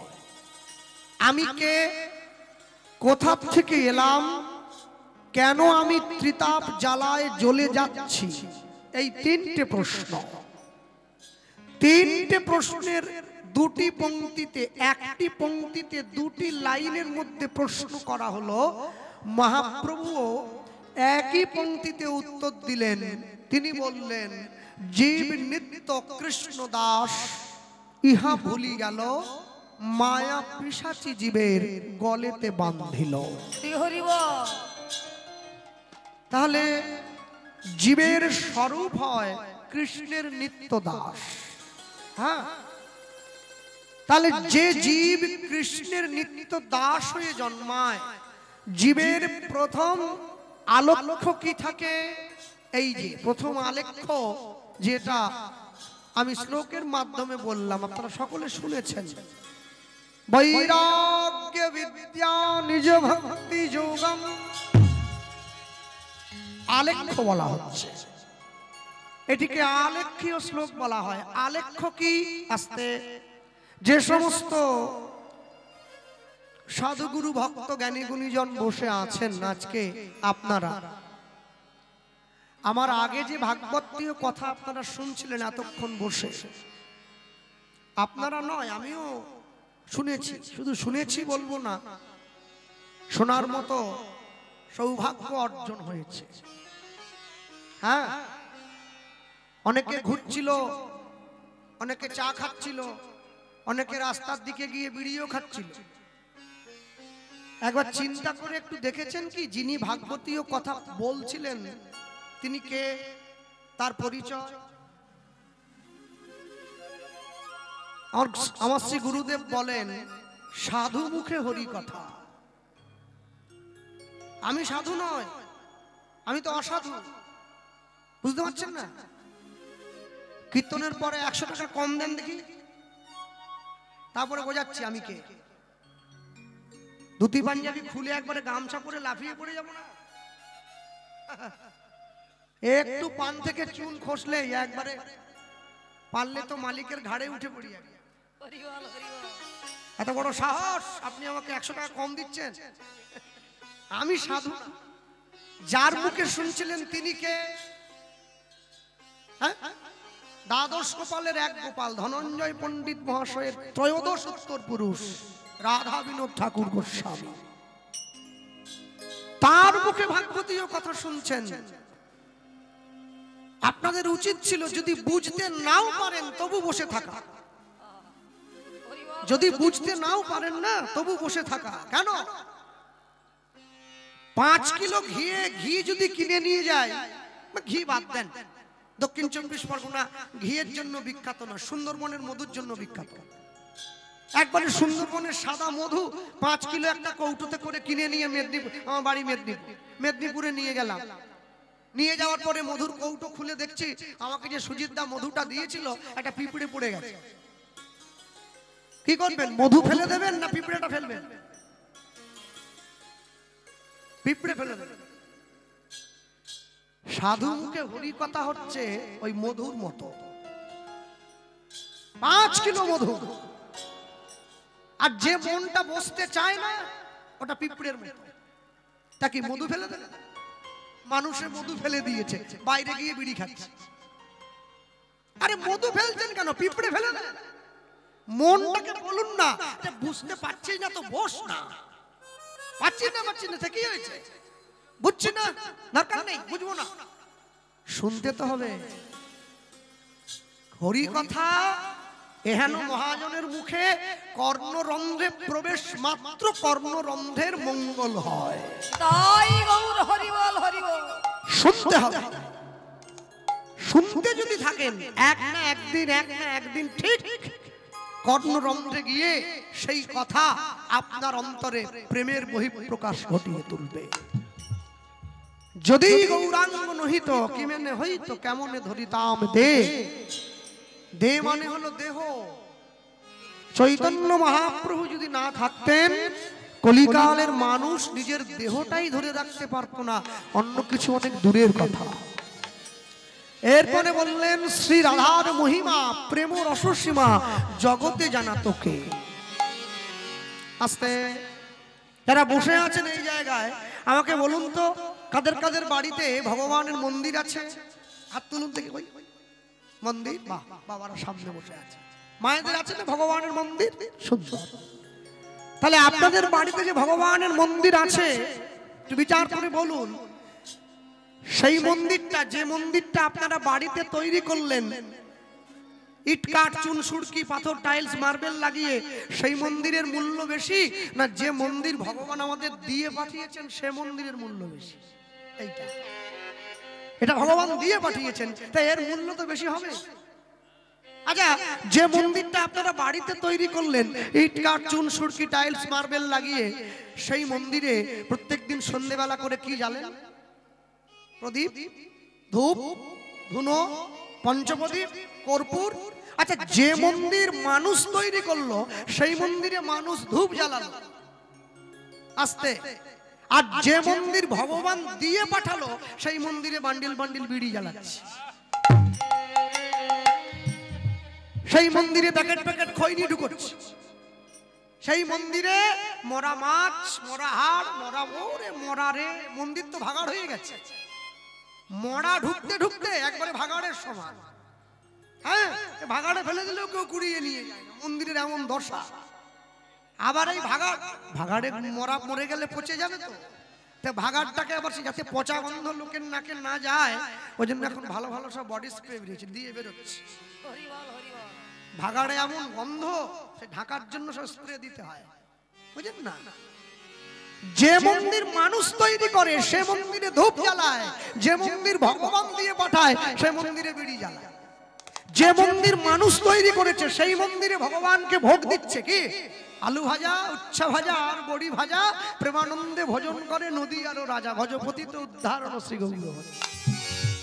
যে মন্দিরে কাঠ পাথরের ঠাকুর বসে আছে সেই মন্দিরে শাক শুক্তো দিয়ে ভগবানকে ভোগ নিবেদন করছে, আর যে হৃদয় মন্দিরে সাক্ষাৎ ভগবান বসে আছে এখানে কিলো কিলো খাসির মাংস ঢুকিয়ে যাচ্ছে। ভগবান তো মন্দিরে আছে, নেই? কি কষ্টে যে আছে গো, সে কি আর বলা যায়? সে লিখে দিতে হয়।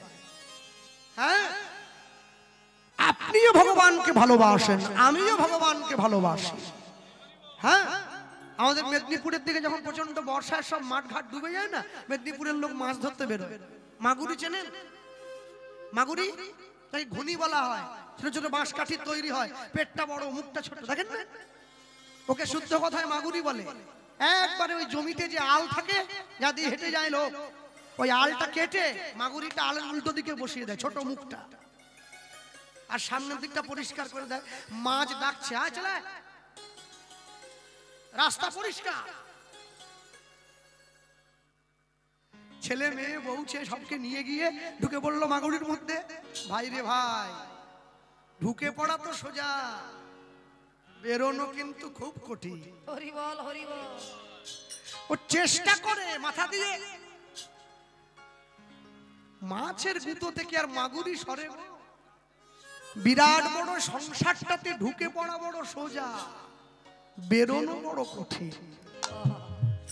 মানুষে মাথা দিয়ে গুঁতো দেয় বটে বড্ড, কিন্তু চাইলে কি পারে? বেরোনো যায় কখন? যখন জম এসে বের করে, মরার পর। এরা করে হাত ঢুকিয়ে টেনে নিয়ে যায়। মনে রাখবেন, যারা বসে আছেন এই জায়গায় আজকে না, খুব সোজা কথাই বললাম, কোনো কঠিন কথাই যাব না। কৃষ্ণ নাম করো জীব, আর সব মিছে, পলাইবার পথ নাই, জম আছে পিছে। হরি বল, হরি বল। যদি কৃষ্ণকে ভালোবেসে নাম নাও গাও, যদি রাধা কৃষ্ণ মিলিত তনু শ্রী গৌরাঙ্গকে ভালোবেসে হরি নাম নাও করতে ইচ্ছে হয়, অন্তত জমের ভয়ে হরিনাম করো। যে কোনো মুহূর্তে জীবন কাকে বলে জানো? জীবন হচ্ছে সেই বস্তু যা মৃত্যু দয়া করে আমাদেরকে একটু ধার দিয়েছে, একে জীবন বলা হয়। মৃত্যুর কাছ থেকে কিছুটা সময় চেয়ে নেওয়া, একে জীবন বলে। মহাপ্রভু কলিযুগের মাটিতে দাঁড়িয়েছেন। আস্তে ভগবান তো সব যুগে এসেছেন। সত্য যুগে 5 বার এলেন, আসেননি? মৎস্য, কুর্ম, বরাহ, নৃসিংহ, বামন। ত্রেতা যুগে 2 বার এলেন, রাম, পরশুরাম। দ্বাপর যুগে 1 বার এলেন, কৃষ্ণ। কলিযুগে 1 বার এসেছেন বুদ্ধ রূপে, আরেকবার আসবেন উড়িষ্যার সম্বলপুরে বিষ্ণু যশা ব্রাহ্মণের ঘরে কল্কি অবতার রূপে। তাহলে এই যে ভগবান 10 বার আসবেন, কোথায়? এর মধ্যে তো আমার চৈতন্য মহাপ্রভুর নাম বলা নেই। মহাপ্রভু তো অবতার নন, মহাপ্রভু হচ্ছেন অবতরী। তরী মানে নৌকো। নৌকোতে চেপে যেমন নদীর এ প্রান্ত থেকে ও প্রান্ত পর্যন্ত পার হয়ে যাওয়া যায়, হরিনামের নৌকোতে বসলে এই ভব নদীটা অনায়াসে পার হয়ে যাওয়া যায়। হৃদয় গৌর প্রেমানন্দে হরি বল। পার হয়ে যেতে হবে তো। বৈষ্ণব মহাজন পদকর্তা পদের উদ্দেশ্য লিখছেন। কি লিখলেন? মধুর বৃন্দা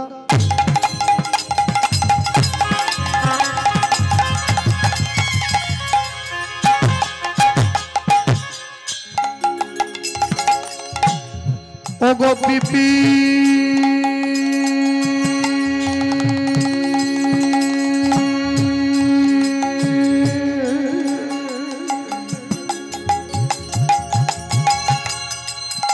বিপিন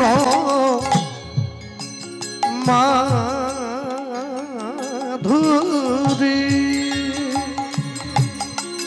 ওই না মধুর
ভাবের গোড়া ভক্তির গোড়া, ভাব ভক্তির আগা গোড়া, শিবাশয়ঙ্গনের রসরাজ কীর্তন বিনোদিয়া, গদাধরের চিতচোরা, কলিযুগের জীবকে হরি নাম প্রদানকারী আমার গোড়া।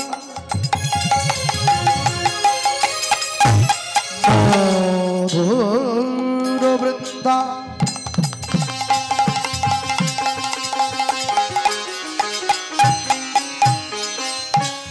বিপিন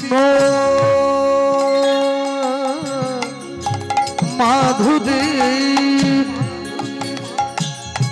প্রবেশ চাতুরী, প্রবেশ চাতুরী, প্রবেশ চাতুরী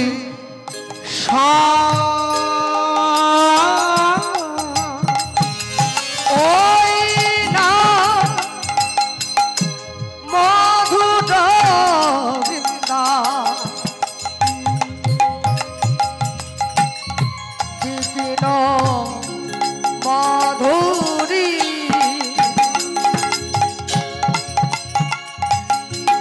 প্রবেশ চাতুরী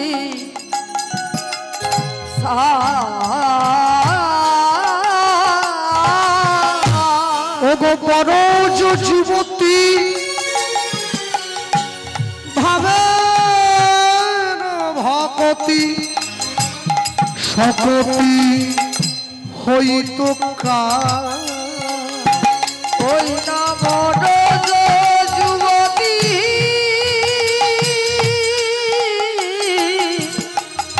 ভাবে ভকতি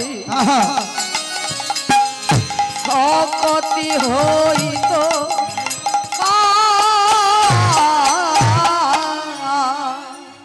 মধুর বৃন্দা বিপিন মাধুরী প্রবেশ চাতুরী সার বড়জ যুবতী ভাবের ভকতি সকতি হইত কার। আচ্ছা, আপনার বৃন্দাবনে গিয়েছেন? বাহ, গিয়েছেন। আপনারা গিয়েছেন? জাননি? যদি কোনোদিন বৃন্দাবনে যান, একটা আশ্চর্য জিনিস লক্ষ্য করবেন। বৃন্দাবনে ব্রজে গেলে, হ্যাঁ, বৃন্দাবনের সঙ্গে আমার সম্পর্ক খুব নিকট। তা বৃন্দাবনে গেলে দর্শন করবেন, এই জন্য বললাম ব্রজের সঙ্গে আমার সম্পর্ক নিকট। বৃন্দাবনে আমার মায়ের গুরুদেবের ছোট্ট একটা শ্রীপাঠ আছে, ছোট্ট, বড় নয়, ছোট্ট, হ্যাঁ। এবং এই জন্য সম্পর্কটা গভীর বললাম। বৃন্দাবনে যাওয়া আসা তো বটেই, আর এই যে আমার মা বসে আছে পাশে, হ্যাঁ, আমি যে সংসারে প্রবেশ করেছি, মানে আমাকে যে বিবাহ দিয়েছে বৃন্দাবনে, এই জন্য বৃন্দাবনের সঙ্গে আমার সম্পর্ক বড় নিকট, এই জন্য বললাম। দেখবেন, আমি যখন প্রথম বৃন্দাবনে গিয়েছিলাম, একটা আশ্চর্য জিনিস চোখে পড়েছিল। যখন 64 মহান্তের সমাধি দর্শন করে আমি ফিরে আসছি আশ্রমে, তা আমি দেখলাম একজন ব্রজ মা দুপুরবেলায় ভগবানকে সেবা দেওয়ার জন্য খুব ব্যস্ত হয়ে উঠেছে। তখন প্রায় হয়ে গেছে 11:30 12টা, ভগবানকে সেবা দিতে হবে তো, মধ্যাহ্নকালীন সেবা। তা উনি ভালো করে ভোগের থালাটা সাজিয়ে নিয়েছেন। ভোগের থালাটা সাজিয়ে নিয়ে তাড়াহুড়ো করে ভগবানের মন্দিরে, মানে ঠাকুর ঘরে চলে যাচ্ছেন। আমি দূরে দাঁড়িয়ে, রাস্তায় দাঁড়িয়ে লক্ষ্য করছি যে মা ভগবানকে সেবা দেওয়ার জন্য ঠাকুর ঘরে ঢুকছেন। ভোগের থালাটা হাতের মধ্যে নিয়ে যখন ঠাকুর ঘরে যাচ্ছেন, আমরা যখন ভগবানকে ভোগ দেই আমাদের মন্দিরে, আমরা ভগবানের মন্দিরে ভোগের থালাটা ঢুকিয়ে দিয়ে দরজাটা বাইরে থেকে বন্ধ করে দেই, তাই তো? এবার দরজার বাইরে কীর্তন হয়, যার গুরুদেব যে শিক্ষা দিয়েছেন। কেউ বলে ভজ পতিত উদ্ধারণ শ্রী গৌর হরি, কেউ বলে ভজ ভকত বৎসল শ্রী গৌর। কিন্তু সেই ব্রজমাকে দেখতে পেলাম, তিনি যখন ভগবানের সেবা দেওয়ার জন্য মন্দিরের মধ্যে যাচ্ছেন, তিনি, আমরা দরজা বন্ধ করে দেই বাইরে থেকে, তিনি দরজা বন্ধ করে দিলেন ভেতর থেকে। এই যে ভেতর থেকে দরজা বন্ধ করলেন, এইটা একটু আমার আশ্চর্য মনে হলো। ব্যাপারটা কি হলো দেখতে হচ্ছে। দরজার বাইরে দাঁড়িয়ে রইলাম, আধ ঘন্টা পর সেই মা দরজা খুলে বাইরে এসছে, আর এসেই দেখছে একটা ছেলে দাঁড়িয়ে আছে। কি ব্যাপার? আমি বললাম, মা আমি মেদিনীপুর থেকে এসেছি। ও, বাংলার মানুষ, এসো বস। বসতে দিল। তা কিছু বলবে বাবা? আমি বলছিলাম, মা আমাদের বাংলায় যখন ভগবানের সেবা আমরা আমাদের ঘরে দেই, মন্দিরে দেই, আমরা ভগবানের মন্দিরে ভোগের থালাটা ঢুকিয়ে দিয়ে দরজাটা বাইরে থেকে বন্ধ করে দিই। দরজার বাইরে দাঁড়িয়ে কীর্তন হয়, কিন্তু আপনি যে ভগবানকে সেবা দিলেন, আপনি ভেতর থেকে বন্ধ করলেন কেন? বলছে, তুমি কি এইটা জানার জন্য দাঁড়িয়ে আছো? আল্লাহ, হ্যাঁ, এটা জানবো বলে। বলছে, যাও। যাও মানে? বলবো না। যাও। বলবেন না? আরে কেন না? যদি বলেন তাহলে দিলেন কেন? বলছে, না বলবো না মানে বলতে পারি, ইচ্ছে করেই বলবো না। ইচ্ছে করে বলবেন না কেন? কেন কি হয়েছে? মানে আমার অন্যায়টা কি? বলছে, তোমার অন্যায় নয়, তুমি যে প্রশ্নটা করলে এটাই অন্যায়, এই জন্য বলবো না, তোমার কোনো অন্যায় নাই। হ্যাঁ না মা, আমি অনেক কষ্ট করে অনেক দূর থেকে এসেছি, একটুখানি যদি বলে দেন। বলছে, শোনো বাবা, এত করে যখন বলছো, আমি কিন্তু তোমাকে পরিষ্কার সবটা বলবো না, আকার ইঙ্গিতে বলবো। যদি বোঝার হয় তুমি বুঝবে, তাহলে বাড়ির ছেলে বাড়ি চলে যাবে। হ্যাঁ, তুমি তাই বলো। বলছে আচ্ছা ছোটবেলায় স্কুলে পড়াশোনা করতে? হ্যাঁ। বাহ, কখন যেতে স্কুল? সকাল 10টায়। কখন আসতে? বিকেল 4টে। যখন তুমি স্কুল থেকে বাড়ি ফিরে আসতে তোমার খিদে পেত না? ভীষণ। যখন তোমার খিদে পেত তুমি রাস্তার থেকে তোমার মাকে ডাকতে না, মা খিদে পেয়েছে, মা খিদে পেয়েছে? হ্যাঁ ডাকতাম। চিন্তা করে বলো, তোমার মা যখন তোমাকে খেতে দিত, যা যা হতো বাড়িতে, অন্ন ব্যঞ্জন, বেগুন ভাজা, ডাল, যা যা হতো, তা তোমার মা যখন তোমাকে দিত, তা তোমার মা কি তোমার সামনে খাবারের থালাটা দিয়ে পাশের বাড়িতে তোমার কাকিমার সঙ্গে গল্প করতে চলে যেত? আমি বললাম না। তো তোমার মা কি করতো? আমার মা আমার কাছে বসে থাকতো। কেন থাকতো? আরে কি সব বলছেন? আমি আপনাকে কি জিজ্ঞাসা করছি, আপনি আমাকে কি সব মা কেন দিত, কি দিত এসব বলে বলো না। আমি ধাপে ধাপে এগোচ্ছি, বলো তোমার মা কেন দিত, কেন কাছে থাকতো? আরে মা কেন কাছে থাকতো মানে কি, আমার কখন কোনটা লাগবে মা তো দেবে, তাই জন্য মা কাছে থাকতো। বলছে উত্তর তো তুমি দিয়ে দিচ্ছ, আমাকে জিজ্ঞাসা করছো? তুমি যে ভগবানের মন্দিরে ভোগের থালা ঢুকিয়ে দিয়ে দরজাটা বাইরে থেকে বন্ধ করে দিয়ে দরজার বাইরে দাঁড়িয়ে কীর্তন গাইছো, মনে করো বাবা আমার গোবিন্দের আরেকটু ডাল চাই, কাকে বলবে? আজকে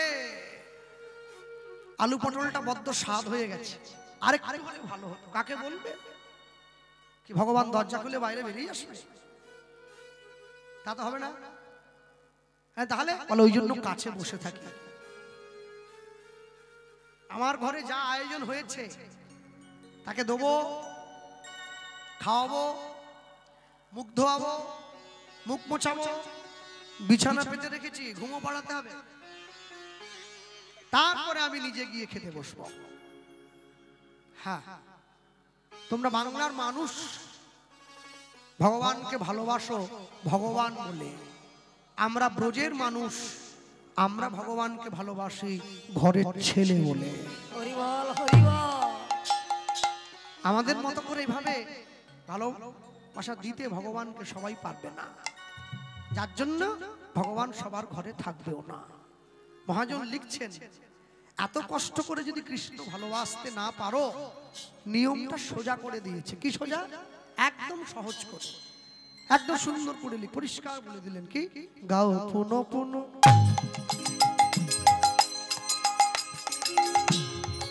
শ্রী গৌরাঙ্গের গুণ,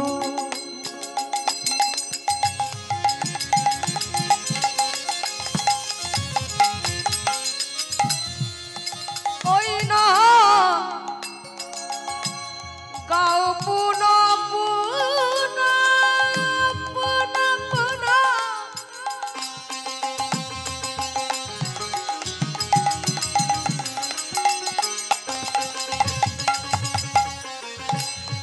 গৌরাঙ্গের গুণ,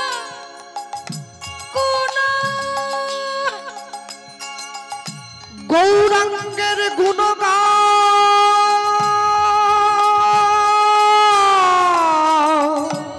হরি বল, হরি বল, হরি বল। গৌরাঙ্গের গুণ গাও, গুণ গাও,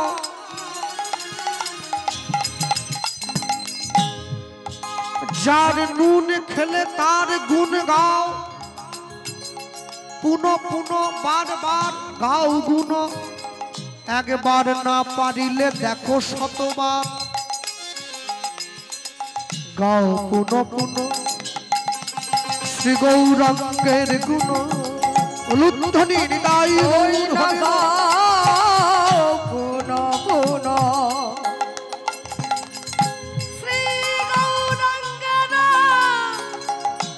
গুণ। এই যে জয়নিতাই, সকাল থেকে সন্ধে পর্যন্ত 2 নম্বরই করবো, চিটিংবাজি করবো, লোক ঠকাবো, সন্ধেবেলা বসে গৌরাঙ্গের নাম বলবো, হবে তো? হবে না। আইনে ফাঁক আছে তো। সরল করি যা, এই মনে হিংসা নিয়ে নয়, প্যাচ নিয়ে নয়, সরল করিয়া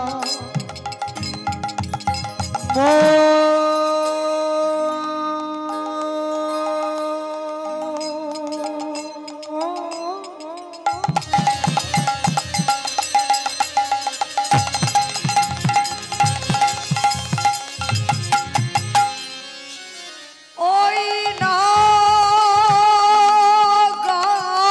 পুন পুন গৌরাঙ্গের গুণ সরল করিয়া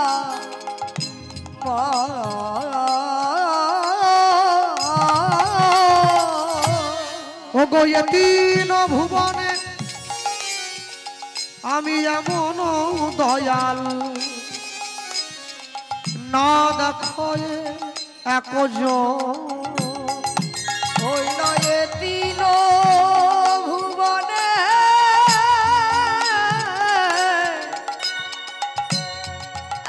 এমন দয়া না দেখয়ে এক আমি এ তিন ভুবনে এমন দয়াল না দেখয়ে একজন ওই নয় তিন ভুবনে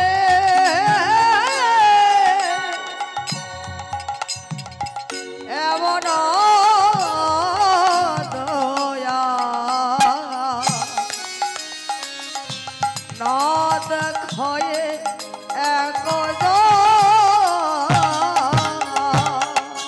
আমি এমন দয়াল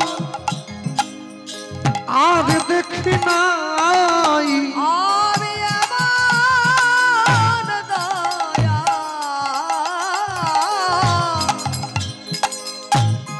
আর দেখি না আমি এমন দয়াল আজ দেখি নাই আমি এমন দয়া আর দেখি না যে জন মার খাবে পায়ে ধরে প্রেম বিলাবে এমন দয়া আমি আর দেখি না যে জন জগাই মাধাইয়ের মতো মাতালকে হরি নামে বিলায় এমন দয়া আর দেখি না যে জন মলয় চাঁদ কাজীর মতো মুসলমানকে কৃষ্ণ প্রেমে বিলালো এমন দয়া আর দেখি না জীবের হাতে ধরিল আর পায়ে পড়িল এমন দয়া আর দেখি না ও যে হরি নামে হরিকে নামায়ে আনলো এমন দয়া আর দেখি না ও গো গোলকের হরি ভুলোকে আইল হরি বল দয়াল আর দেখি না গোলকের হরি ভুলতে এলো এমন দয়াল আর দেখি নাই আমি এমন দয়াল আজ দেখি নাই ও গো এ তিন ভুবনে এমন দয়া না দেখয়ে একজন আমি এ তিন ভুবনে এমন দয়াল না দেখয়ে একজন